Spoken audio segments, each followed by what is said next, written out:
Hello, Hello, everyone. hello, everyone. Hello, everybody. Welcome back. I've got the lovely Matt with us here today. Again, we're so lucky. Again, Again, yeah, twice in a row. yeah, We it's just keep crazy. hitting the lucky 8 balls. Yeah. Uh, shall I explain what's happening, or shall you explain? Uh, you did it. I will let you explain it because I feel like you would do a much better job at it than me. Yeah, actually, it makes more sense. Okay, well, just a quick introduction about myself, in case Mhm, there's any new people in the chat that doesn't know me. My name is Mathias Osland. I'm a character concept artist from Norway. I love creating characters, all that fun stuff. I love working with Moon Colony. I've done these study sessions before, and I love mhm. doing them with you, Jaden. And Oh, stop today, it. yeah. Today we're coloring this orc girl pinup. Yes, orc girl. Mhm. And we're continuing this from the previous week, where I just did the line art, and you got to see the process from basically like from scratch. So from nothing to where we are here. I took the liberty to add on the masks, so I have that separated just because it's a bit boring. It's like masking is fairly easy to do. I think everybody, like if you have a basic understanding of Photoshop, you know how to make masks. If you don't, YouTube tutorials. So I mean, come on. But yeah, so I'm gonna color it. I'm gonna add the colors to them, and do a little bit of rendering, and I'm going to rely on this reference here. And I think the painting process is going to be fairly simple, just because that the pose is pretty much the same, the Yeah. expression is the same, the lighting is the same. However, the proportion is different, and because it's an orc, generally orcs tend to have green skin. Sometimes they have black skin or gray skin or anything like that. I'm gonna go for green because green Mhm. is cool. That's what Classic. most people are used to, the classic green. And so that's going to be different, and that's the kind of challenge that we're playing with here. Awesome. Yeah, thank you Yes, very much. sir. Yeah. Yeah, so I think we can jump right in. Um, I'll just say hello to everyone again. Hi, Indamely. Hi, Raspbeer. Hi, Carmine. Hi, Hooting Mandrill. Hi, Pizza Rolo. Hi, Melissa. Hi, Christina. And hi, Bruno. How's it going? Hello, Calico. Um, yeah, I think people were looking forward to this. Raspbeer was like, "Yeah, I'm ready for the orc ladies." Yeah, Of course you are. yeah. Who isn't? I'm ready for it too. So Yeah. when you say you've masked all this out, you mean you've separated all of the different shapes. So you've separated the like clothing from the skin and stuff like that. Yeah. Yeah. So I have the main mask, which Hmm. is the basically, yes, it's going to be the primary mask that's going to sit at the bottom, and generally for me that is going to be the primary color. And Yeah. in this case, the primary color is the skin, Hmm. and then I just have anything in, not in any particular order. I just have the bandages here just to add in a little bit more, I don't know, orcification.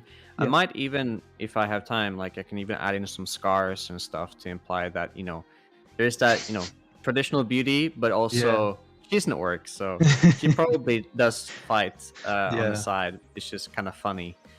um I have the bathing suit, I have the hair, Mhm. and I just hit Control U to open up the hue saturation slider here, and I just hit this little tab, this little thing here. It says colorize. I take that on, and then I can play with the hue sliders and play with the saturation as well. Okay. Nice. Uh, so that gives me a lot of control, Yeah. and that's why I like to separate things into different layers, so that whenever I am playing around with the local colors, um, it's very easy to kind of play around with each area. So if I want to change the color from the bathing suit or the bikini, it's a bathing suit. It's not a bikini. It's Yeah. like tiny, right? Yeah. So the bikini, if I'm like not happy with the value or the color, I can make it darker, and I can make it like more blue, for example. So let me tilt it towards blue here and make that like very saturated if I want. Yeah. So it gives me a lot of control. Nice.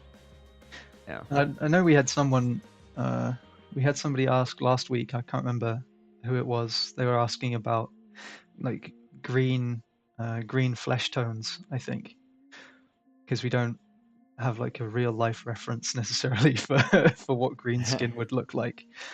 So Yeah. when it comes to that, do you just kind of pick a color and go until it looks not like natural?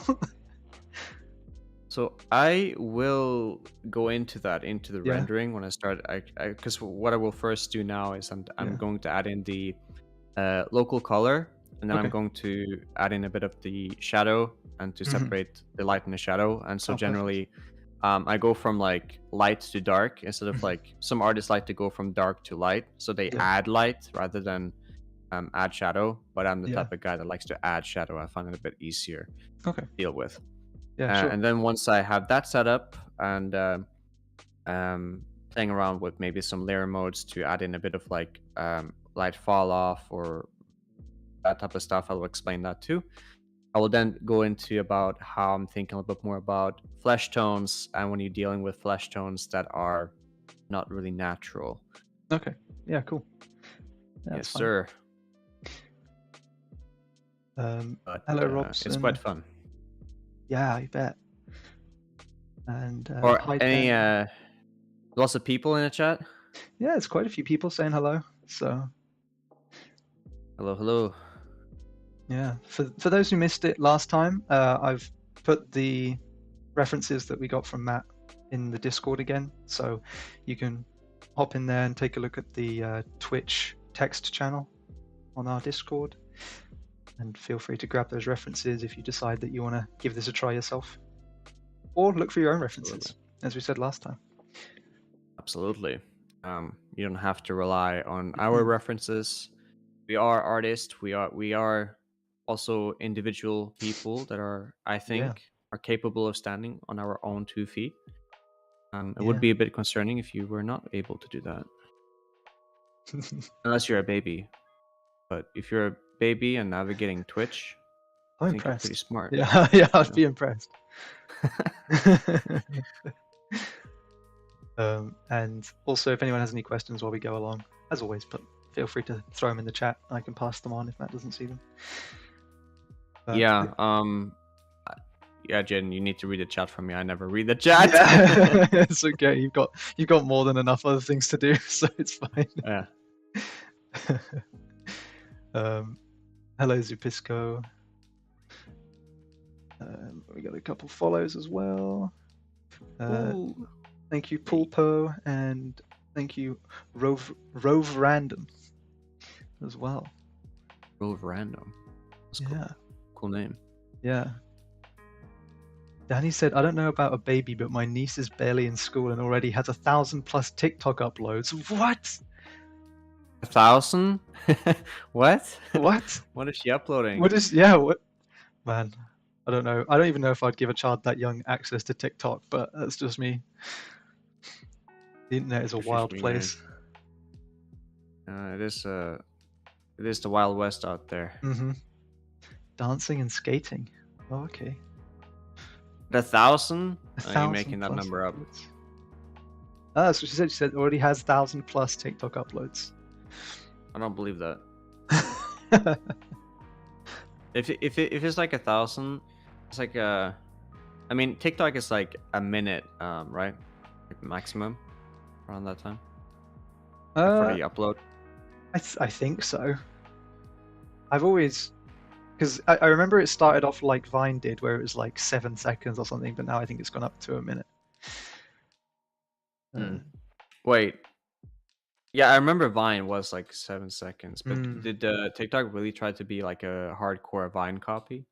I guess it did. I think it did at the start, but I think now it's gone on to like it's gone on to other stuff. So Mecha Miniatures in the chat is like, did somebody say orc? And it's just putting like a bunch of orc emotes in the chat. I love it. Orcs. Wog. Wog. Man, the Warhammer orcs are something different. Yeah, that's what's getting posted in the chat. I love it. Yeah. Yeah, this orc lady has just come back from, you know, a big warg, so she's just relaxing. It's a vacation.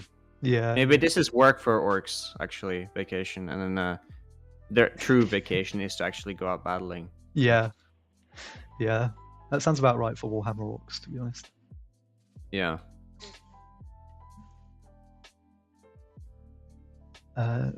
She's not making it up. Last time I saw it, it was like 1,200 or something. What? What? Well, I guess if it's just a minute each, but Yeah. damn, that's like crazy. That's uploading at least like maybe either every day or several times a day. Dude, the kids of today, they're gonna grow up and they're all gonna be influencers. It's gonna be nuts. Their short-term memory and frontal lobe is going to be destroyed. I mean, mine is already pretty bad as is, but I mean, the Yeah, I was future gonna say. generation is quite something. Melissa Alright, says, so I have my. games in Euro Casino, but oh my god. Okay. Oh, that's a question? Carry on. No, there is a question, but you were gonna say something, so carry on. Yeah. So what I was gonna say, I have multiply here, just on the at the top. It's underneath the line art layer, but it's on the top clip here, above all of the masks. And so I have it a multiply. I tried to kind of match it to the reference, but I'm not gonna be completely copying it. I'm being very informed by the reference. I can always tweak this a bit later as well, but I'm mostly trying to just get the initial direction of the shadows correct. Yeah, that's pretty much about it. So I'm just gonna fill in these areas, and then I can start tweaking things a little bit more. Nice, thank you. Yeah, Danny said art-related question. When painting the skin tone, do you go for neutral and then tint later depending on environment, or do you decide on the environment in advance and start the skin tone from that? That depends if I'm making an illustration or a concept. For concept art, I tend to, since it's going to be in a white void background or a gray void, whatever it is, right? The concept is focused on just the idea of a character, so environment isn't really necessary. Yeah. You can imply some sort of environment in the background, but the main thing is that I have a very, very simple shadow, very simple lighting for the skin, and usually it's like white light, meaning that the skin is going to be fairly pure, but you can add in like tints and play around with it and kind of have fun with it, as long as you don't make the lighting, you don't push the lighting to have like a particular color that's too colorful, so that you're moving into like neon lighting or something like that, so that it doesn't look like flesh tones, or it doesn't look like the local color. So when I use the term local color is the true color of the object, and then you have lighting that's coming on top of that, and like, for example, light bounces around and reflects, and then for example colors that are objects that are close to one another will often borrow colors as a consequence of lights bouncing between them. Let me see if there's anything obvious in these references. I wanted to expand this, so I don't think there's any like crazy bounce sliding.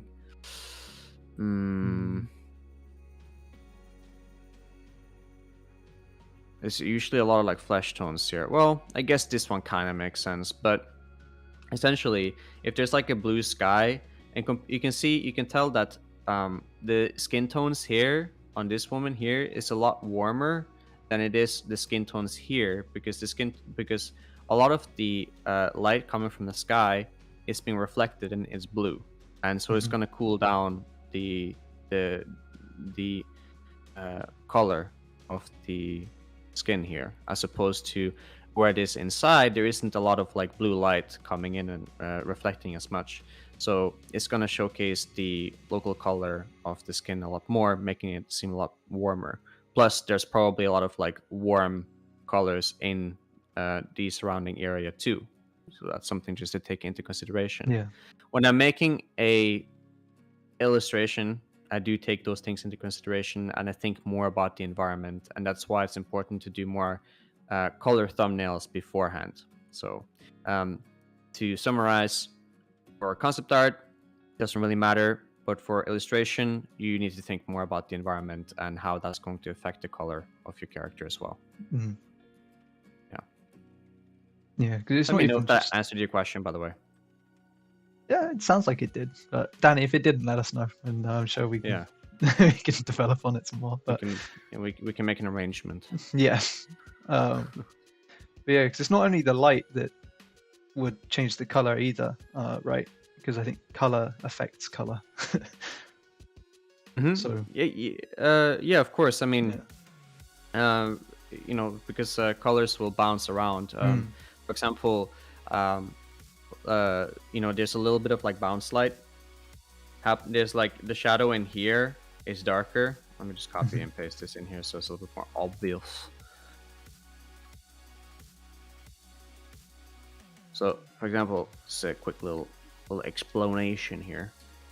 So, the shadow, you can see that if I color pick from this, you can see how much darker and browner this is in comparison to this, which is lighter and more orange and warm here. That's because that there's bounce light essentially coming down, and then it's coming back up and hitting the underside here of the chin and neck region here, and it's also coming from deck, coming from her thigh. Like everything down here is gonna come down and come up again. So anything that's like directly facing down is more likely to create bounce lights. I mean, technically, the leg down here, this should be in complete shadow, but it's not. And the reason for that is because there's a lot of bounce light. Like this deck is like white, right? And white light loves to reflect light, as opposed to not white light. I don't mean white light. White, the actual like color white loves to reflect light, as opposed to the color black, or anything that's dark has a dark value. It tends to actually absorb light. And in many cases, if you have like an object that's close to a darker object, it can actually kind of absorb some of that value and make that region that's close to it darker as well as a consequence. So once you understand how light kind of behaves and how it bounces around, it becomes, you can play around with it. You can even like exaggerate it in certain pieces to make certain pieces look ethereal or very soft. Or if you don't want to have any bounce light due to like another artistic style, it can look really cool too, if you understand how to do it well. Yeah.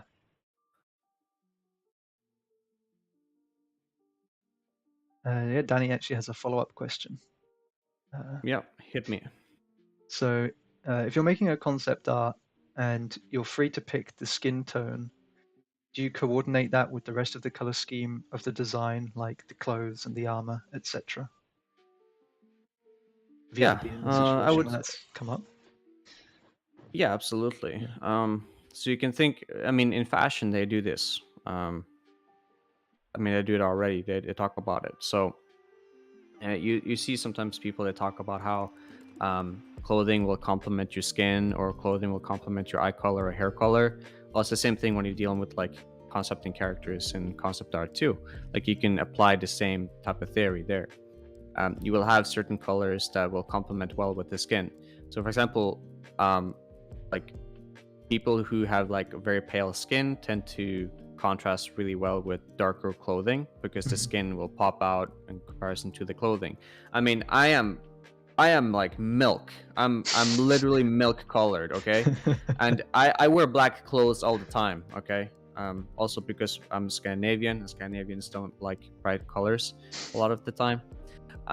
But darker skinned people, or people who are like basically values to have very darker skin, they can use very bright colors or very light values that can also contrast really nicely with their skin too, making that pop out. And that contrast, because if you use like because generally if I wear a white t-shirt, in my opinion, I think it doesn't look that nice. It looks kind of weird because it blends with my skin too much. It looks like you're not wearing anything. Yeah, I'm kind of nude, you know.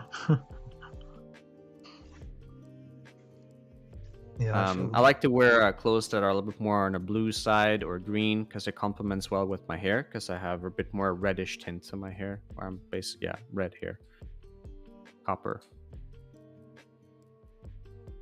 yeah. So when you're picking out fashion, everyone, use that color theory that you've been learning. Yeah, if you are interested in that, or Yeah. artists and clothing fashion. What? Yeah. What? Yeah, okay, sure, buddy. They That's can. what I find so funny though, that some concept artists. I actually had this like discussion with a friend of mine. He's also an artist. And like there are some like concept artists that making these like really fashionable and really beautiful looking characters that are wearing like really cool clothing, but then they dress like hobos. And I mean, I kind of look like a hobo. I mean, overgrown beard and a hoodie. Probably hasn't like washed himself in a minute, you know. I'm calling myself out hardcore here, but It's free to draw cool clothes. It's not free to buy cool clothes. yeah, that you're absolutely right about that. You're absolutely right about that. Buying nice clothes on an artist's salary? Come on, man. Come on, man. Melissa said that her wardrobe is full of earth tones. The whole or the whole grey outfit, like the Photoshop UI. Yeah. Well, you know the reason for why gray and black and white are so popular? Mm-mm. I'm actually gonna ask you. Oh, you don't know? No, I don't know. I don't know. No. Okay. It's because that um, essentially desaturated colors work well, literally with anything, because it doesn't have Okay. personality. So if you are very overwhelmed with a lot of colors on your characters, you can just desaturate a lot of some of the colors. Like it doesn't have to be everything; it can be certain parts. It's like it's kind of like music. If all of the instruments are playing super loudly and has a lot of like tries to take your attention, you don't know what to focus on. But if you have like the drums leading in the back, you have the hi-hats and they're not too loud, they're just balanced, and then you have the lead guitar, Yeah. they all have different saturations, different volumes. And it's kind of something similar with color. You don't want certain things to scream out too much, so that you can have others to pop out. My accent in this case is going to be the flowers. I think that can be quite nice. And I'm Yeah. also going to let most of the skin pop out as well. So I'm gonna pull back on most of the underwear. I'm actually gonna match the underwear because it has polka dots, and I thought that was kind of cool. So I'm gonna add something like that in there. Um, but yeah, you can see that it's gonna be fairly neutral. For this woman, her bathing suit is red, and it just pops out as the first thing you Yeah. see. Like with her, her bathing suit here on this reference is like it's so muted, and it's like it doesn't take up too much attention. Her skin, her skin seems to pop out more. But this woman's bathing suit, is just making it silhouettes her frame, and Yeah. it makes it makes that area just pop out a lot more, and it puts a lot more emphasis and attention on this woman here on the right. Yeah, it's interesting. You know, the pose of the woman on the left draws your eye to her, but then the color of the bathing suit draws your eye to the woman on the right. So it's it kind of tears your view in half. It's nice. Yeah, a good observation. But yeah, TLDR, people don't wear bright clothing because they don't want to stand out. Yeah. I like wearing bright colors. My God, couldn't speak for a second there. I like wearing bright colors. You like bright colors? Yeah, But I had a. I don't know. I can't see your. By the way, Twitch. Are we streaming on Twitch or are we streaming on YouTube? Both. Okay, Twitch and YouTube. Like I can't see his camera, but Yeah. I'm gonna tell you right now. I bet you he's wearing like a black hoodie right now, and that's it. Close. Right. It's not a hoodie, but I am wearing black. Yeah. Okay, I you're got just wearing black. Yeah, I'm sticking with the moon colony colors, you know, black and white. Black and white. Yeah. No, I Okay, have fair enough. a real nice like jumper that's bright blue, and it has like yellow suns on it and like big white clouds on it and everything. Oh, Hmm. it's super Oh comfortable, wow. but it stands out. In a good way or bad way? What was that? Sorry. This is not in a good way or a bad way. Oh, in a good way. Well, in my opinion, it stands out in a good way. I don't know what anyone else thinks, but Who cares about others' opinions, man? exactly, dude. You know what I mean? Exactly. Except for maybe your parents and your closest friends. That kind Yeah, of matters, I think. yeah, but they're not allowed to judge me on my clothing choices. That's the whole point. No? No. Okay. It's the whole point of them being, you know, family and friends. They're supposed to love you no matter your fashion choices. I don't know, man. I feel like some people have like really bizarre fashion choices and they deserve to get bullied a little bit.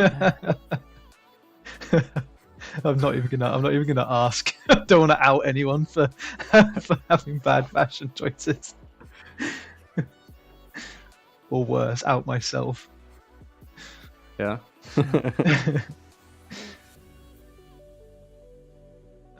Raspberry just said they just spent 20 minutes trying to get their contact lenses out. They didn't blind themselves. Good job. Hey, congratulations, my man. You get to Yeah. make art another day. Yeah, exactly. Your career lives another day. What did you miss? We were just talking about colors. Talking about like if you don't want to stand out in a crowd, wear desaturated colors. Yeah, exactly. Just Yeah. don't stand out. Yeah. Be humble and be a sheep. So what I did here, for those that maybe didn't notice or they thought I did some magic, I just locked the layer right here and I colored the line art. This kind of allows me, it makes painting a little bit easier once I actually start like painting on top, because I've just been doing a bit of underpainting. And what I've essentially done, if I just fill in everything with black again, this is the original line art as you would see it, but I just color the in this case the skin tone.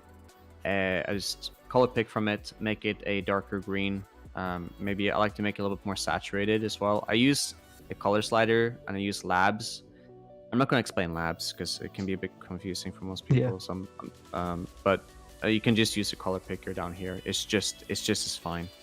And I color in the line art as it gives it a bit more life to it. And I'll do the same in the hair. And I don't necessarily press equally hard in all areas, because if I press like, if I press hard here and it's in shadow, the line art essentially disappears. And maybe that's what you want. It just depends a little bit, but I'm gonna keep most of the information in there so I can see it. And yeah, just let the magic happen a little bit there. And then once I'm happy with that, there's a lot of oh, before I move on, I need to actually add a cast shadow. Because it doesn't look like she's interacting with anything here. So let me just do that real quick. But yeah. I will add bounce light and bloom with using like overlay and soft light layers. I think I'm mainly going to rely on overlay layers. I'm not going to explain exactly what overlay does, because I'm not actually that good at explaining the layer modes on Photoshop, and I think that most artists don't.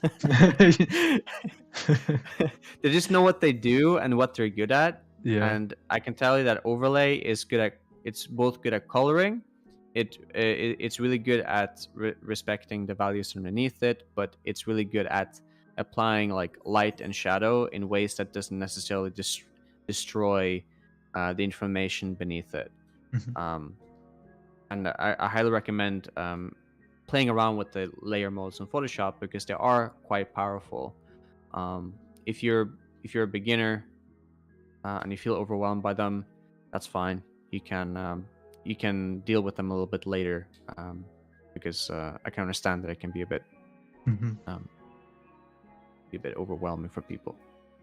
I think my favorite one is multiply though. I remember when I was at university, I used multiply constantly. Okay, if you don't know how to use multiply, you're lost cause. Was that a hard take? I don't think it was. I don't. I feel like maybe a little bit, but Okay, a bit harsh. Okay.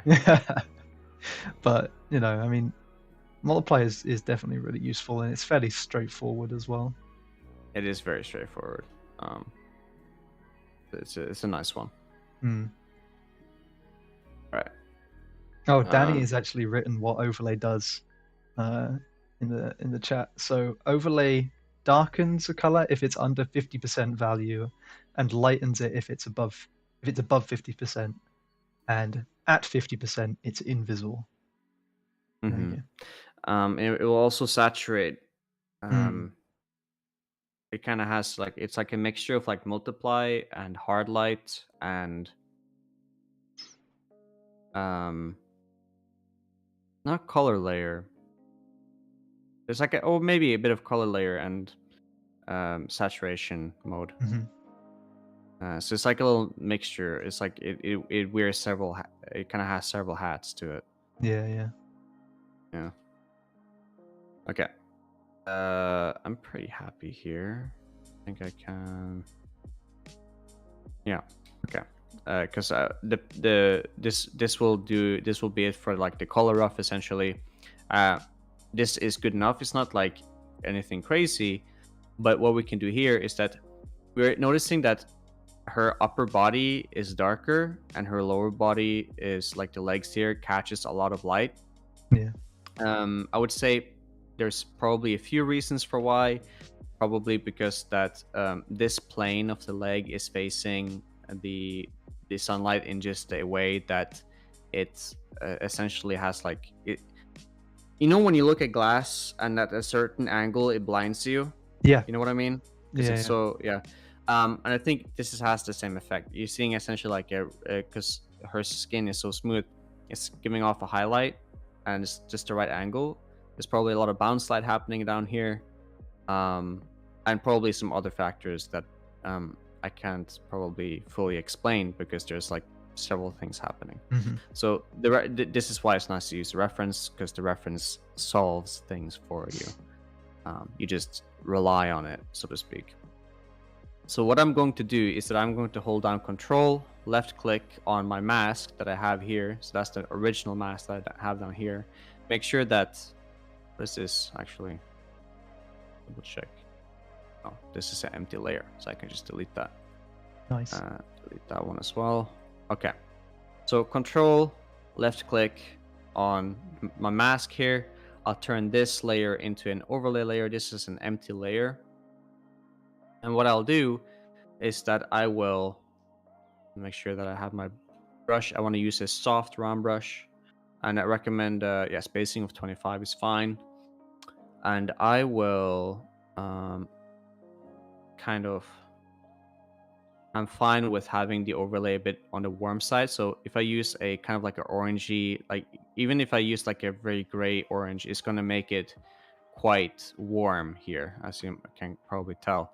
So I'm going to do that, and I'm going to add a little bit of like make it catch light in certain areas. And if I'm not happy with the color or other factors, I can actually go into the hue slider and change the color of the overlay too. So we can do that. This is why when you have things in different layers, the life is just easier. Well, to a degree, because sometimes you can be a slave to the layers, and if that's the case, you need to balance it. But I like a balance, and once I'm happy, I merge everything, because I don't want to be a total freak about it. Because once I start actually like painting, I like to keep it as simple as possible. Yeah, I think it was in our stream with Tulio last week. We were talking a bit about layers and how many layers you use, how many you should use, and and that kind of thing. And there was some interesting stories we got from that. Okay. Of What did you get? What's your verdict? I mean, it's hard. I mean, it's hard to say, really, isn't it? It's like you don't want to use too many layers, but you don't want to use too little either. If you use too many, you're just wasting so much time and energy. You might as well like if you do a layer per brush stroke, like what are you getting from that? Well, you got an issue if that's happening. Yeah, yeah. But I don't know. It's the same as anything, right? It's a balance, you know. It is a balance, for sure. I'm also gonna on the same overlay. I'm gonna make my overlay black, so you can see that now it's black. I just hit. I'm so used to. Is it D? Hold on. Was it? Yeah. Okay. Like my intuition is so ingrained in my head that I don't actually know which button I'm hitting. Yeah, yeah. But okay, it's D to get like just automatically get the black color, like defaulting between black and white. Mm-hmm. And X to switch between them anyways. And then I go in here and just add darker values in areas of where there's going to be ambient occlusion, and where I'm seeing that there's going to be some like darker areas and lighter areas. And I totally forgot that there's actually this like cast shadow in this neck region here. I can add that in a bit later once I start painting, but it's not a big deal. Sure. Still in the color rough. And there's a lot of darkness in the eyes. Like there's a lot of like dark shadows. See how dark the values get here, which is interesting. Oh yeah, under her eyes, yeah. Yeah. So we can kind of keep in mind of that. Again, I'm not trying to. Oh, sorry. I was going to say, Raspberry said that the values look so good already. Thank you. That's why when you're like taking things by steps and slowly adding things, it will become a lot more bearable. So it's not too shabby. Yes. And Vinyl Greg said multiple layers saves a huge amount of time. It's been proven a lot of times. Yeah. I meant more like, if you have like 100 layers, going at a time. It's like, well, do you need that many? I mean, I've seen like splash artists like like hundreds and hundreds and hundreds of layers, and I'm like, are they merging them or are they like they're just leaving this there? And they're painting in 16-bit, I think, some of them, and like a 16-bit, like I'm painting on a 8-bit channel here. So if I go to image and I go to mode, I'm on an 8-bit channel, which gives me about how many? I think a few million colors to play with. Yeah. If you go to like 16-bit, you get like an insane number, which chugs your RAM and your memory. I was gonna say their RAM must be massive. Yeah, I mean you have to be working on an insane PC. I mean, yeah, painting on Photoshop sometimes is no joke, huh? Yeah. I think Melissa was saying a couple of streams ago that when she got her like PC built for her, she was like, "Oh, I'm going to be doing like digital painting on it," and so they're like, "Oh, so you won't need much then?" She's like, "No, I will. I'm gonna need this thing to be a beast." Absolutely. Yeah, I don't think it's something a lot of people really think about. 32 gigabytes of RAM is not often enough. Yeah. No, it's not enough. I have 16-bit, I think. I say 16. I have 16 16 gigabytes, not 16-bit. Yeah. I have 16-bit of RAM. I was like, oh man, how are you even opening your PC? That's a good question, man. Yeah, so you can see there's a pretty big difference. This. My only issue, and this is just for right now, it's a bit washed out. And we can always adjust this a little bit. We can, in fact, like erase certain parts as well to make it a little bit. And the main reason is washed out is because that there's some values that are, since I've been using the soft round, and there's a lot of like values that have gradients. if you're using lots of like gradients on a surface, Mhm. you can. I'm going to talk about how it's very important to simplify the values. I'm already noticing that we're almost like up towards an hour, so I'm actually going to extend the stream, Okay. Jaden. So I'm fine with that. I'm Yeah, enjoying if that's myself okay here. with you. Yeah, sure, man. Yeah, just because I think it's informative for people. Yeah. It's very important that you actually keep the value steps. I'm going to talk about value steps fairly simple, so that you don't end up like over. Um, uh, People are kind of obsessed about gradients or like adding as much uh, like things need to look three-dimensional and round, and that means that they need to have more values, and things shouldn't have like flat shapes or flat values on the body that you can simplify into like one or two values, which I will Mm. get into in a minute. I think your mic cut out for a second there, so you just missed all the Oh, did last. it? Yeah, we just missed like the last sort of 5-10 seconds, I think. Oh, damn. Okay, what was the last thing I said? Uh. Oh man, I don't remember. You're not even listening. I was listening. I was listening. I heard your mic cut out, and my brain just went, "Oh, where'd he go?" And then it's just gone. I just want to double check when I'm like tapping or when I'm closing, talking really close. It is this mic, right? Yeah, it is that mic. Yeah. Okay, I just want to double check on that. Yeah. As I was saying, people tend to overcomplicate value steps, and Yeah. they add too many steps of values. It's a Mhm. bit complicated when I put it in those terms, but essentially, you can simplify your piece into a certain steps of values so that Mhm. it doesn't have to, like for example, in the light you can have 3 values, and in the shadows you can have 2, something like that. Yeah. And then you can add like much later on you can start to add more nuanced value changes using um,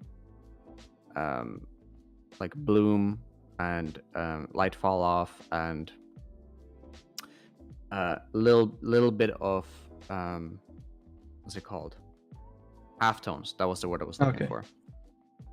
And that's where people tend to I think screw up the most on is Yeah. halftones, right?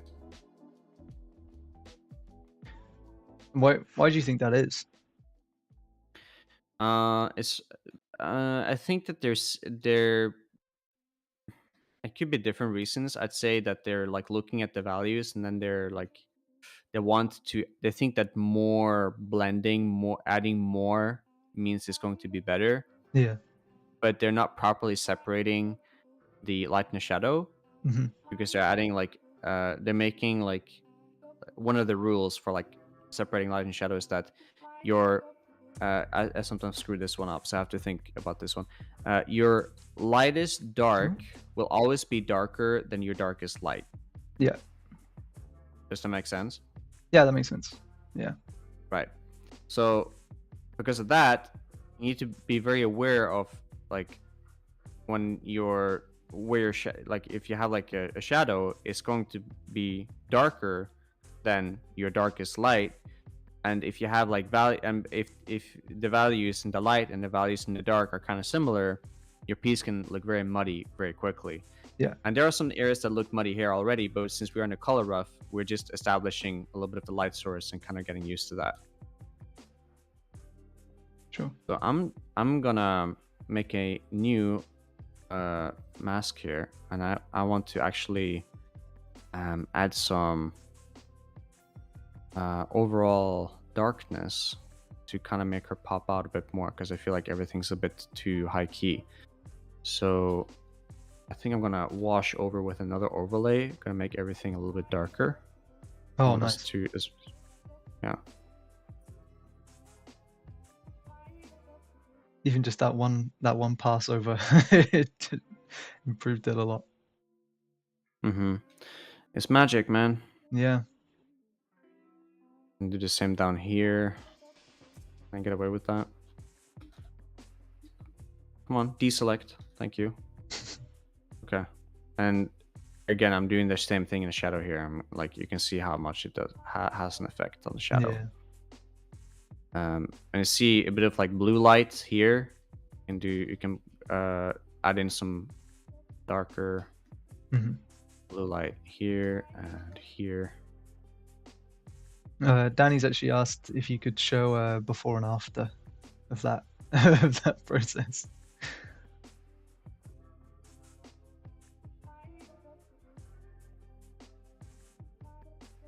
Like this, Yeah. when I was like shading it.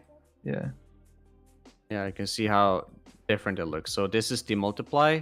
Hmm. This is a bit of the first pass of the overlay, and this is the second pass of the overlay, just to add a little more, just to make the values and the colors pop a little bit more. Because Yeah. what overlay likes to do is that it also likes to saturate things when you make Mhm. it darker. So that's just to make that pop out. So I'm fairly happy with that. I think what I can do is I can merge everything, and it has some problems, but we can solve that. So I'm actually gonna duplicate this group to have a backup. So I'm gonna just call this backup in case we mess up royally, and we can always like bring it back if Yeah. if I think it's horrible, right? So It's a smart idea. yeah, I have this here on a separate layer. I'm actually she has like these like rope elements here. I'm gonna select these. I'm gonna put that in its own layer. The gradient on her thigh is really nice now, actually. Going from that light nearer her knee to the darker side near her hip is real nice. We do magic around here, man. That's all we I do. know. All right. Unreal. So what I like to do when I'm at this stage is that I'm trying to. You can see how there's a lot of like value, like subtle values in the hand, for example. I don't want to like worry about those like subtle values in the hand, Hmm. in the face. We're not worrying about too much about that. We're just bringing down like the what is. How can we break down? Let me actually put the reference on the side so we have this.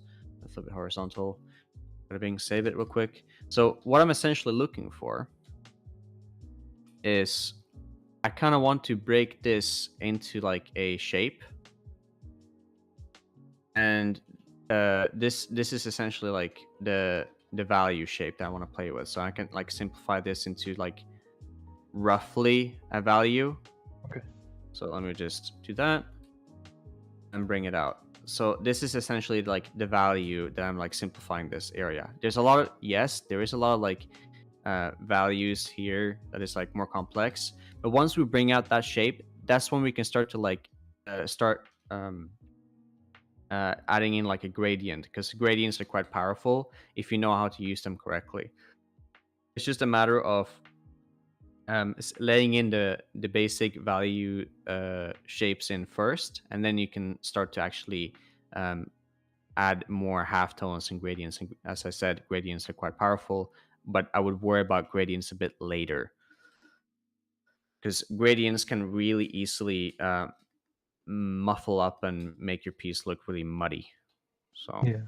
you see that like this area looks quite muddy here because that this area is dark, but then it's like light down here, and it doesn't make Oh any yeah, sense yeah. because that's not. See, so what we can do is that we can just merge everything into just like one value, and immediately it's going to look like a little bit nicer and like have a little more clarity as a consequence. And let me just kind of copy a little bit from what we're seeing here too, so we kind of get a similar shape. I'm going to give myself a little bit of artistic expression and freedom here, because I'm not entirely relying on the reference, and she's like an orc girl, and I'm not copying the actual facial structure of this woman. I'm Mhm. copying the expression, but not necessarily the structure and proportion here. So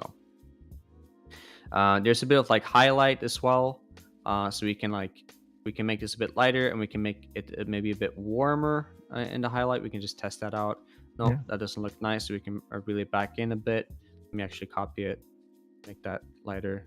I think that worked just fine. Like that. There we go.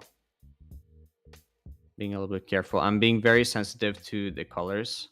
Yeah. because if the colors are wrong, I will immediately just go like, nope, I'm gonna need to change it.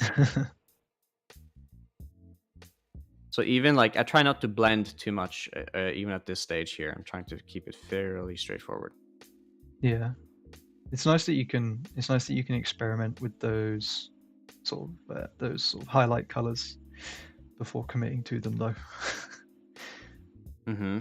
Well, you place them before you commit to them, and if they look Yeah, nice, you can use them in other places too. If they work yeah, in one area, they tend to work in other areas too. I will talk a little bit about hue shifts and stuff because there you can see there's some parts of the face which is a bit more saturated than others because there's like subsurface scattering and things happening like on the cheek here a little bit and the nose slightly, just ever so slightly. It's more subtle. And subsurface scattering is where light comes in and passes through. And what it tends to do is that as it's like passing through, or right before it passes through, it tends to bounce around a lot, and it kind of does this like super saturated effect in the area. So, for example, here we can make the flesh tone. We can make it slightly lighter because when it as it's like passing through, um, it tends to make the air a little bit lighter, but also a little bit saturated. And generally, because of the light, it tends to make it warmer too. And I'm just making a warmer green. So what's a warmer green? A warmer green is just a green that's tilted towards yellow or red. That okay, makes any sense, right?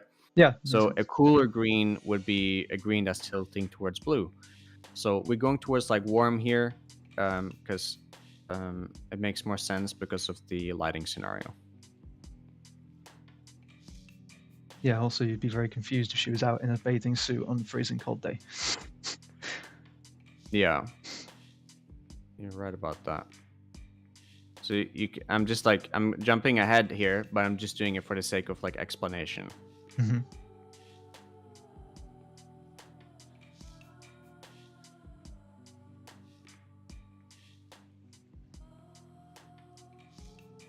Well, thank you for the follows, Vittoria Miyoto Art and Akruma. It's nice to have you. I hope you guys are doing okay. Welcome to the channel. Man, we love followers, man. We do. Yeah. How many have we've got nearly 1,100 now. Feels like only yesterday we started. No, you're just saying that. Yeah.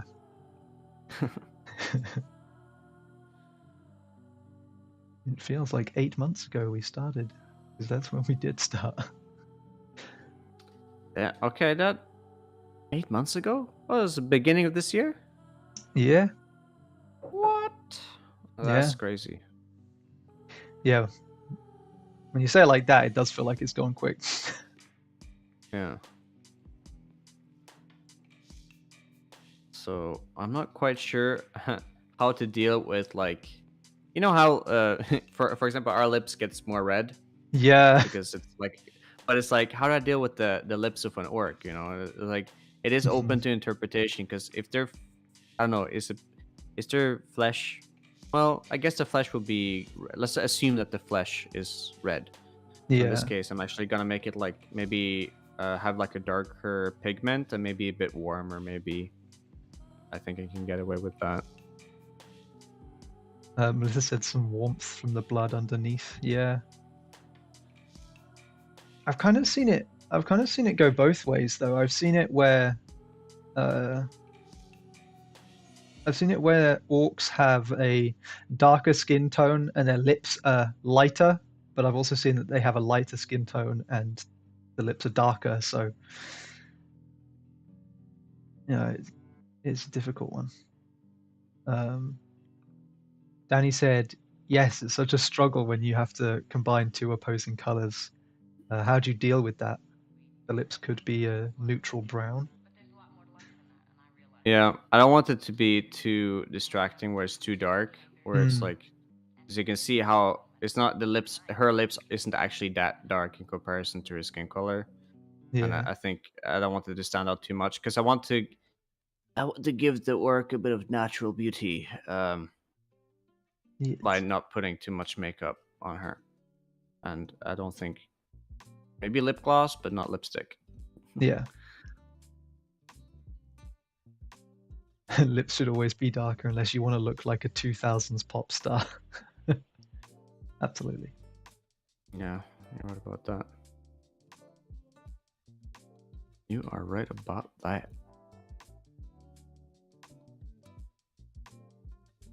Yeah, how do you go about how do you go through situations where you have to combine two opposing colors, or does that not come up very often? I suppose in concept art, it's a lot down to you. You just wouldn't use those colors, right?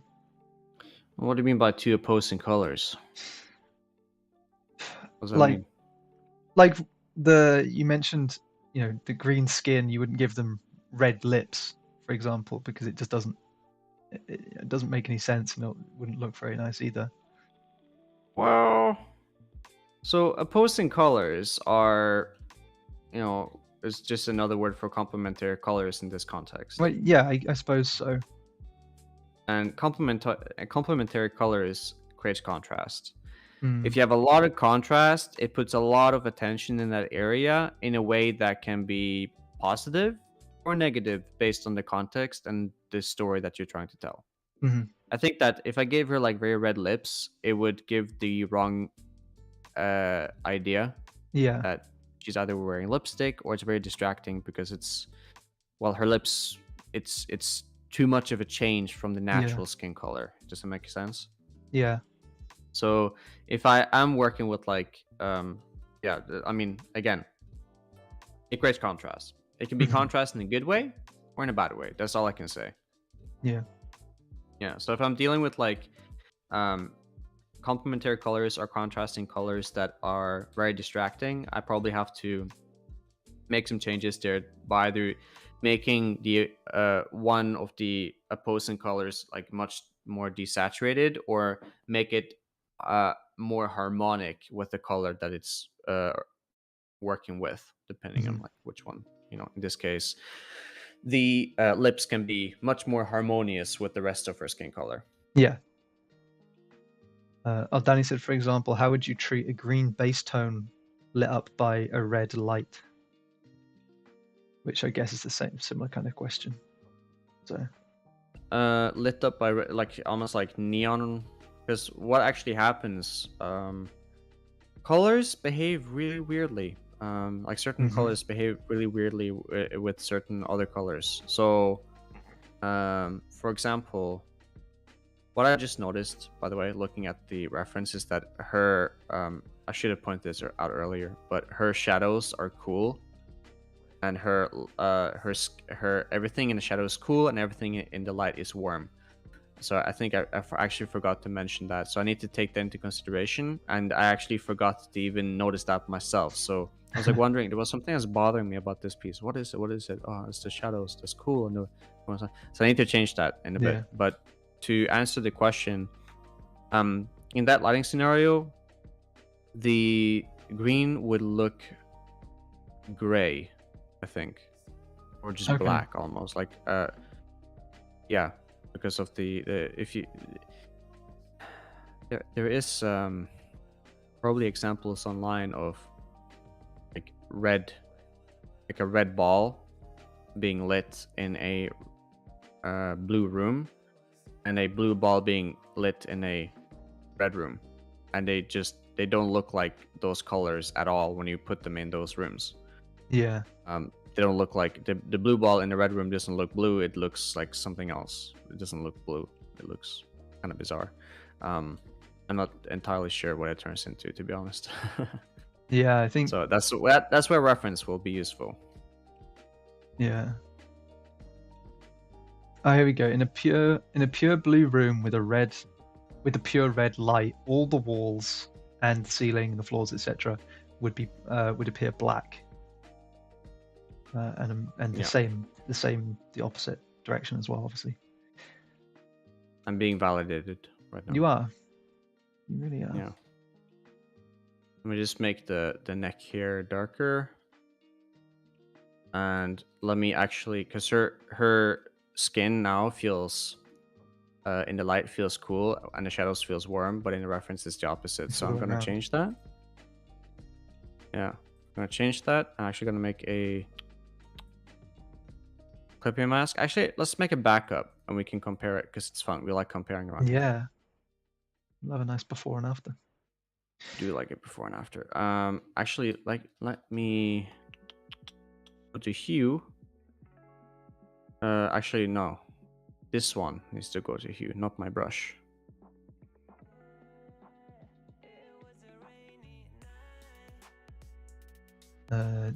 Danny says, I paint a lot of saturated magic effects and I'm almost of the mind to buy one of those color changing lava lamps. Or lava like lamps. Yeah.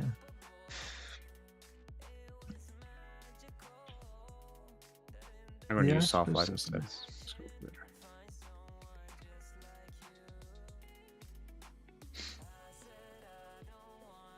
Someone say lava light lamps? Yeah. I haven't heard that in a while. Man, I remember I had a lava lamp when I was a kid. And I don't think you're supposed to leave them on for very long, because then all of the whatever the weird goop is inside goes a bit weird. So I took that as a Put it in the never. microwave. See what happens. Yeah. Watch it explode probably.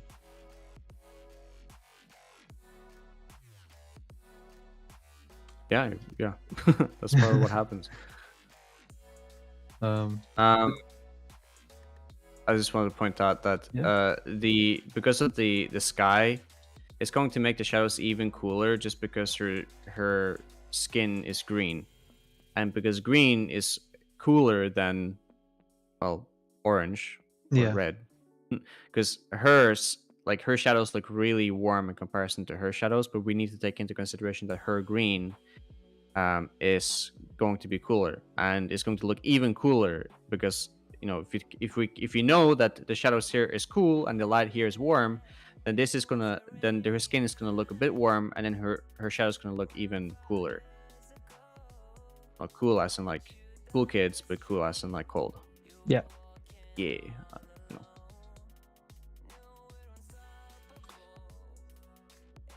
Bye, Danny. Thanks for coming along. Enjoy your dinner. Hope you have something good. Enjoy your food. Feast. Yeah. Become a strong orc. Yeah. Some of the shadows are going to be a bit like warmer because there's going to be bounce lights, so some of the shadows here are going to bounce a bit, and it's not really facing much of the sky at all. So this is going to be a little bit warmer here. This is going to be a bit warmer. This is definitely warm down here. This is a bit warmer down here. So you know that's good. Okay, Yeah. so let's compare. You can see how it looks. It doesn't look obvious, but it has a different feeling. Oh, show. Oh, yeah, okay. Yeah, I see it. It's not obvious, but it does really make a difference. Yeah. It's the little things that count. Yeah. Oh, that reminds me. We had a couple of people, Philip and Whiskey Jack, in the Discord who posted like their own like orc pinups after last stream. Oh, yeah? Yeah, they look really cool. I don't know if they're watching, but great job, guys. They looked awesome. I have to show them to you after the stream, Matt. Yeah, please do. I'll probably remember it for you. Yeah, probably. My memory is not the best. Oh, you didn't even remember what I said. I mean, No, I know. Right. See, as soon as one thought comes into my mind, it wipes out all of the rest of them. Yeah. I mean, I'm the same. I'm not gonna try and be on my high horse here. My friends are literally like having a discussion. They ask me a question, and I go like, "Huh? Yeah. Huh?" I do that constantly. Yeah. Yeah. That's why I would probably be terrible on the other side of this stream. Yeah, if I was having to if I was having to draw and speak at the same time. Couldn't do it. It ain't easy. I gotta be honest. Yeah. Sometimes some days it's easier, other times it's just not. Especially I struggle so much when I'm sketching. Like I think rendering here Mhm. is a little bit easier because I Yeah. can. There's just something about rendering I can go a little bit more autopilot on. But Yeah. when it's sketching, like sketching is like one of the most important bits to just get right in a piece, and I become so stupid and I slow down to a halt. And every time I'm like performing in front of people, I get a bit embarrassed. I was like, I swear to God, guys, I'm faster than this. I'm faster. I swear. I'm faster than this, and I swear I don't normally make this many mistakes. Yeah. I make mistakes constantly, Yeah. and like the sketches and this good. I'm like, I kind of blew it this time around, didn't I? But it is what it is, you know. Yeah. I know some of the other guys that we get on here are, they prefer to do their sketches and stuff off of the stream. Am I a rare breed then? Well, no, because you don't like, as you say, you don't like doing the sketches on stream either. So. Yeah, but I mean, like, I actually do the sketches on stream. Oh, yeah, yeah, yeah. But I think now that I'm, now that I'm telling people that we can do multiple streams, and that's fine. I feel like they're more open to it. I'm more open to it because I can either like fix the sketch off stream or continue working on it, or Yeah. I can slow down and like on the initial like first stream, Yeah. and then I can work on it more on the next stream. Yeah.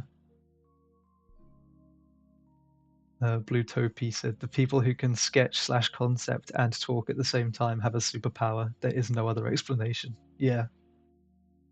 It's mileage. No. They were bitten by a radioactive. Man, I Dark suffered, man. This didn't happen randomly. I literally suffered my way through this. Don't don't do this to me. Don't take this away from me. Yeah.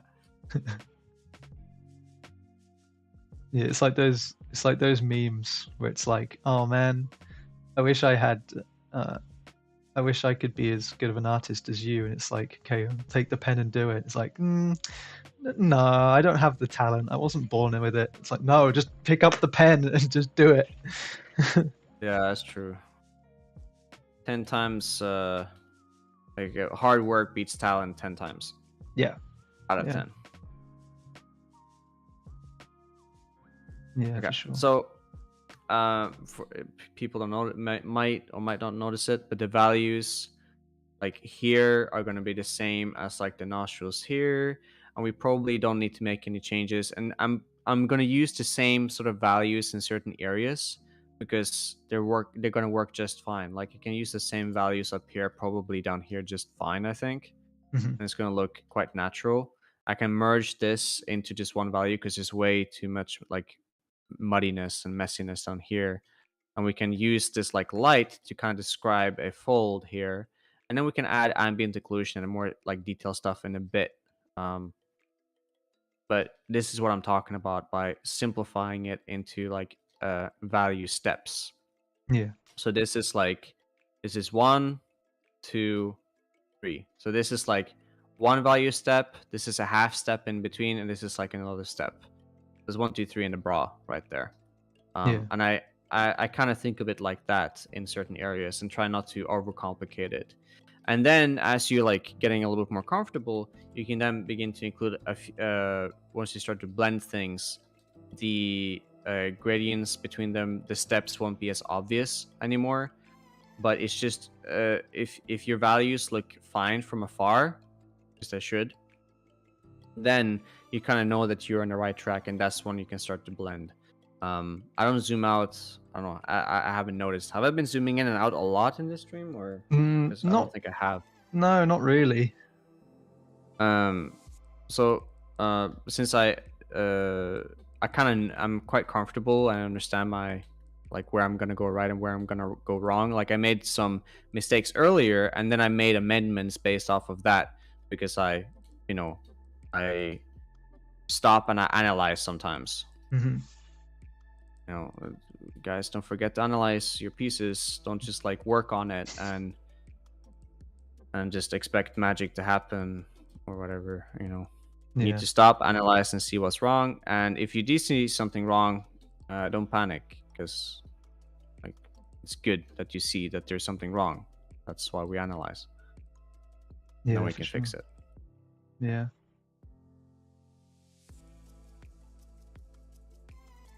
Yeah, and chances are it is fixable. So,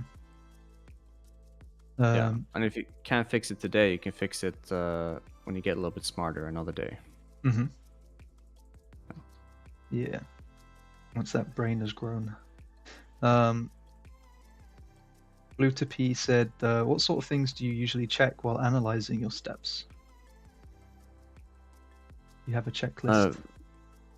what sort of things do you usually check while analyzing your steps? So, do you Yeah, mean value steps, or do you mean like the steps I take in general? good point.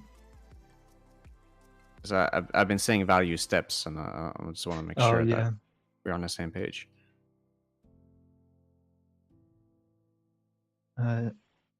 To me, it sounds like they meant just in general, but I'll wait for them to reply and see what they say. Yeah, let's be on the safe side here. Oh, yeah, sorry, I meant analyzing your piece. I was thinking about something else and wrote something different. Yeah, it's okay. Happens all the time. Well, most of the time it's going to be intuition. Basically, it's going to be how I just notice mistakes and and I just tackle them immediately, without really thinking much about it. Um, but there's a reason for why there's a process from like start Mhm, to finish, right? You have your sketch, you have your refinement of your sketch, then you have your color rough, rendering, and then final polish. And there's a reason for why there is like you do it step by step and you don't like immediately start with colors and detail immediately like a machine, like a copy machine. It's because that in this sketch you are dealing like one of the first few things I'm thinking about in my sketch is uh, the in this context is proportion, form, a little bit of perspective, bits of anatomy, and once I know that is correct, um, there's like other factors as well, such as design. I won't jump into that because that starts to get theoretical. yeah. But your fundamentals needs to be strong from that standpoint. You don't have to worry about value. You don't have to worry about color. You don't have to worry about light and shadow. You don't have to worry about blending or anything like that because you're not doing that yet. So you're just worrying about those areas first. And proportion is like that needs to be correct in the sketch. If that isn't correct in the sketch, then it's gonna fall apart in the painting. Then I start to refine, and when I refine, I make some small adjustments, some small corrections. It could be on the proportions, it can be on form. Maybe it looks a bit flat in certain areas, like like for example, there's some curves that should be there when because it was like stiff and flat. Add some curvature to it.